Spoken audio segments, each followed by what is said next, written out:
আমাদের পুরো সাইটের যে ওভারভিউ কি কি থাকছে এবং একজন অ্যাডমিন বা একজন টিচার কিভাবে সাইটটা পরিচালনা করবে, তো সেটি আমি এখন দেখানোর চেষ্টা করব। আমরা এখন আছি আমাদের হোম পেজে। তো হোম পেজে আসলে এখানে দেখতে পাচ্ছি ইনস্টল দেখাচ্ছে। তার মানে আমি আমার যে ওয়েবসাইটটা, এটিকে বলে PWA ওয়েবসাইটটা আমি আগে থেকে ইনস্টল করে রাখছি। এবং আমাদের এই জায়গা আমাদের যে দেখতে পাচ্ছি যে লাইব্রেরি অপশন আছে এবং আমাদের ডার্ক এবং হোয়াইট দুই মুডই ব্যবহার করছি। তো আমাদের এখানে পরবর্তীতে আমাদের নোটিশ বোর্ড থাকছে এবং নোটিফিকেশন বার অ্যান্ড আমরা যে অনলাইনে আছি সেটি দেখাচ্ছে, এবং আমাদের সব সেমিস্টার এবং এখানে আমাদের সাইডের যে লাইব্রেরি থাকছে, দেন আমাদের যে ক্লাস শিডিউল থাকছে। এবং এটি হচ্ছে আমাদের ফুটার, ফুটার থেকে এই জায়গা থেকে আমাদের এই ভিডিওটার লিঙ্ক পাওয়া যাবে। এবং আমাদের যে হোয়াটসঅ্যাপ গ্রুপ আছে সে হোয়াটসঅ্যাপ গ্রুপ এখানে অ্যাড করে দিয়েছি। এবং এটি হচ্ছে আমাদের ডেভেলপার এর link, if anyone want to visit. So আমরা যদি লগ ইন অপশনে যাই, আমরা যদি প্রথমে অ্যাডমিন কি কি করতে পারবে সাইডে বা কি কি পরিবর্তন করতে পারবে সেটি দেখায়। অ্যাডমিন সাইডে দেখতে পারবে যে কতজন টিচার আছে, কোর্স আছে, কতটা কোর্স আছে, room schedule, each and everythings admin dashboard থেকে কন্ট্রোল করা যাবে। টিচার অ্যাড করা যাবে এখান থেকে। Then add course schedule, post add করা যাবে, করতে পারবো। একজন অ্যাডমিন করতে পারবে। দেন টিচার, এখানে আমি আমাদের ডিপার্টমেন্টের ফ্যাকাল্টি মেম্বারদের অ্যাড করছি। It's a real data and also the course here. Room, আমরা এখান থেকে রুম অ্যাড এডিট, দেওয়ার schedule add edit, notice add edit and also delete and সব লাইব্রেরি সেকশনস, এখান থেকে আমরা লাইব্রেরি অপশন এর যে লিঙ্কগুলো অ্যাড করতে পারবো। আসলে আমি লাইব্রেরি এর জন্য গুগল ড্রাইভ ব্যবহার করছি ফ্রি টুল হিসাবে। তো এখান থেকে অ্যাডমিন সব কিছু পরিবর্তন করতে পারবে। দেন হেডার পরিবর্তন করতে পারবে, ফুটার পরিবর্তন করতে পারবে, সোশ্যাল লিঙ্ক সব কিছু পরিবর্তন করে এখানে সেভ করতে পারবে একজন অ্যাডমিন। তো অ্যাডমিনের ওভারভিউটা এমন থাকবে, এবং অ্যাডমিন যদি চায় যে ক্লাস বা কোর্স সব কিছু অ্যাড করতে পারবে। এবং আমরা যদি একজন ফ্যাকাল্টি মেম্বার এখান থেকে কীভাবে পরিচালনা করবে কোর্সটা, তার কীভাবে ম্যানেজ করবে সেটি দেখায়। এখানে দেখতেই পাচ্ছি যে আমরা একজন ফ্যাকাল্টি মেম্বারকে র্যান্ডমলি চুজ করছি। তো ফ্যাকাল্টি মেম্বারের নেম থাকবে এই জায়গা। দেন আমরা যদি ক্লাস অ্যাড করতে চাই, এখানে notice and log out option এখানে। দেন দেখতেই পাচ্ছি যে এই উইকে এই অ্যাডমিনের একটা ক্লাস আছে এবং ইতিমধ্যে তার ক্লাস ক্যান্সেল করা হয়েছে, বা ক্লাস ক্যান্সেল করা হয়েছে, এটা ক্লাস রিশিডিউল করা হয়েছে। তো নোটিশে দেখাচ্ছে, এবং আমরা যদি দেখি যে নোটিফিকেশনেও কিন্তু এটি কিন্তু দেখাচ্ছে। এবং আমাদের হচ্ছে হোম পেজ ছিল সেটি, সেই জায়গায় এটি দেখাচ্ছে।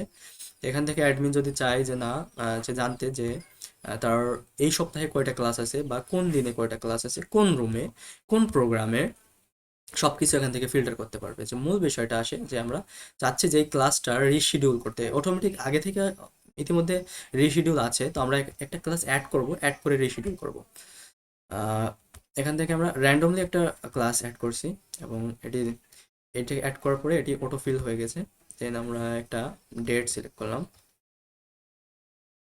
দেন আমাদের যদি টাইম, এখান থেকে টাইম সিলেক্ট করবো, ইটস রাউন্ড ফিগার। যদি রাউন্ড ফিগার না থাকে তাহলে আমরা এই জায়গা থেকে কাস্টম যে অপশনটা আছে এই জায়গা থেকে আমরা টাইম সিলেক্ট করবো। তো আমি র্যান্ডমলি একটা পিক করছি, এবং সাথে সাথে এখানে দেখাচ্ছে যে কোন ক্লাসগুলো অ্যাভেলেবেল আছে এই সময়ে, এবং আমাদের যে প্রোগ্রাম এবং 8 সেমিস্টার এখানে দেখতে পাচ্ছি। যদি ক্লাসটা অ্যাড করি, দেখতে পাচ্ছি যে ক্লাসটা ইতিমধ্যে অ্যাড হয়ে গেছে, এবং এই জায়গায় কার্ড ভিউ আছে, লিস্ট ভিউ, যে কোনো ভিউ দেখতে পারবো। তো এখন চাচ্ছি যে টিচার, এই ফ্যাকাল্টি মেম্বার চাচ্ছে যে ক্লাসটা এই সময় আছে বাট পরিবর্তন করতে। তো যখনই পরিবর্তন করতে চাবে তখন এর উপর ক্লিক করলে এখানে দুটো অপশন থাকবে, যে ক্লাস আমি ক্যান্সেল করতে পারবো, রিশিডিউল করতে পারবো। তো তার আগে দেখি যে এদের কিন্তু 4টা নোটিফিকেশন আছে, এবং হোম পেজেও কিন্তু 4টা নোটিফিকেশন দেখাচ্ছে। এখন আমরা যদি ক্লাস রিশিডিউলে দিই তাহলে দেখছি যে এটা অরিজিনাল শিডিউল, মানে কোন সময় ছিল কোন দিনে। আমরা যদি পরিবর্তন করি টুয়েসডে, ফ্রাইডে এখানে অ্যাড করছি ফর এক্সাম্পল, লাইক আমরা ফ্রাইডে না, আমরা স্যাটারডে সানডে অ্যাড করি, যে ক্লাস রিশিডিউল করতে পারবো। And time slot randomly pick করছি, যদি না মেলে তাহলে এই জায়গা থেকে কাস্টম টাইম আমরা দেখতে পাচ্ছি যে এই রুমগুলো ফাঁকা আছে, কারণ আমি র্যান্ডমলি একটা মানে কি কারণে আমরা ক্লাসটা পরিবর্তন করতেছি, দেখতেই পাচ্ছি যে ইতিমধ্যে ক্লাসটা পরিবর্তন হয়ে গেছে এবং আমাদের নোটিফিকেশনে ইতিমধ্যে চলে আসছে যে ক্লাস রিশিডিউল, এই ফ্যাকাল্টি মেম্বার এই সময় আপনার ক্লাসটা রিশিডিউল করেছে এবং এত সেমিস্টার। তো এই জায়গা থেকে স্টুডেন্টরা দেখতে পারবে এবং তাদের নোটিফিকেশন চলে যাবে দেন এভাবে। এবং যদি ফ্যাকাল্টি মেম্বার চায় যে নোটিশ অ্যাড করতে বা পরিবর্তন করতে, তাহলে এখান থেকে করতে পারবে। এবং যদি চায় যে একটা নোটিশ ভুল হয়ে গেছে, এখান থেকে সে ডিলিট করতে পারবে। সাপোজ লাইক দ্যাট আমি এই নোটিশটা ডিলিট করতে চাচ্ছি, তো ডিলিট করে দিলাম এখান থেকে। মানে টোটাল সিস্টেমটা অ্যাডমিন ড্যাশবোর্ড থেকে এভাবে সে পরিচালনা করতে পারবে। তো আমি এখন চাচ্ছি যে আমাদের আরেকটা বিষয়, আমি আমার সাইডে যেহেতু most of the student, sorry, আমাদের বেশিরভাগ স্টুডেন্টই মোবাইলে ব্যবহার করবে, তো যাতে মোবাইল রেসপন্সিভ হয় সে বিষয়টা লক্ষ্য রেখে আমি সাইটটা ডেভেলপ করছি। তো যখনই আমি ওয়েব অ্যাপে ল্যাপটপ ব্যবহার করেছিলাম তখন কিন্তু নিচে এই অপশনগুলো আসছিল না, বাট যখন মোবাইলে ব্যবহার করবে তখন একটা অ্যাপের মতন ওভারভিউটা আসে, যেন এখান থেকে সেম অ্যাজ মানে সব কিছু একই রকম, বাট মোবাইলের ক্ষেত্রে আমি নিচে শুধু এই অপশনগুলো অ্যাড করছি। এখান থেকে লাইব্রেরিতে যেতে পারবে, দেন আমাদের যে কোন প্রোগ্রাম বা কোন সেমিস্টার, আমি যদি মুভ ব্যাক করি, তো এভাবে একজন স্টুডেন্ট বা একজন টিচার সে এখান থেকে লগ ইন করবে মানে ওয়েবসাইট, এবং এখানে অ্যালার্ট অপশনে দেখাচ্ছে যে হ্যাঁ ওই যে আমরা যে ক্লাসটা রিশিডিউল করলাম বা পরিবর্তন ক্যান্সেল করলাম সেটাকে এখান থেকে চেঞ্জ করতে পারবে। এবং আমাদের যে অ্যালার্ম অপশনটা আছে এই সেটিং থেকে সাউন্ড অপশনটা অন অফ করতে পারবো আমরা। এটি হচ্ছে আমাদের মূল যে সাইট, সেটি হচ্ছে ওভারভিউ। তো আমি এখন চাচ্ছি যে আমাদের সাইটটার আমাদের এই ভিডিওর ডিসক্রিপশনে মানে নিচে আমাদের যে সব ধরনের লিঙ্ক আমি অ্যাড করে দেবো। এখানে আমি একটা গুগল ফর্ম বানিয়েছি, তো সেখানে টিচার তার সব কিছু পূরণ করবে এবং সাবমিট করলে আমি এই তথ্যগুলো পেয়ে যাবো এবং আমি টিচারদের জন্য লগ ইন করার অপশন দিয়ে দেবো তাদের হোয়াটসঅ্যাপ নাম্বারে।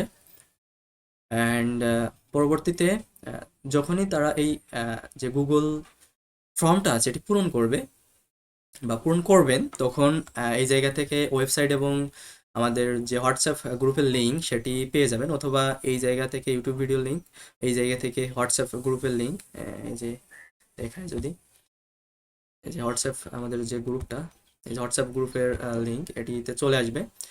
এবং আমি চাচ্ছি যে এইভাবে ওয়েবসাইটটা পুরো যে ওয়েবসাইট এটি এভাবে কন্ট্রোল করতে, বা একজন টিচার কিভাবে তার ক্লাস রিশিডিউল করতে পারবে, ক্লাস কিভাবে পরিবর্তন করতে পারবে কোনো ধরনের ঝামেলা ছাড়া। আমার এখন যে মূল উদ্দেশ্য এটি করার সেটি হলো যে ডেভেলপমেন্ট করা। মানে আমি সাইটটা তো এখন দেখতে পাচ্ছি, বাট বাস্তবে এটি আসলে কতটা উপযোগী যখন সবাই ব্যবহার করবে রিয়েল টাইমে, আমি ফিডব্যাক চাচ্ছি। তো আমার রিকোয়েস্ট থাকবে ফ্যাকাল্টি মেম্বারদের কাছে যে আপনারা সাইটটাতে আমি যে প্রসিডিউর এবং আসলে এর যে যে প্রসিডিউর আমি ক্লাসগুলো অ্যাড করছি বা ক্লাসগুলো রিমুভ করছি, ক্যান্সেল করছি, সেই প্রসিডিউরটা আপনারা ক্লাসগুলো পরিবর্তন এবং রিশিডিউল করবেন, সরি ক্যান্সেল করবেন। এবং দেখবেন যদি কোনো সমস্যা আমাকে অবশ্যই জানাবেন, যাতে করে আমি এগুলো আরও ডেভেলপ করতে পারি।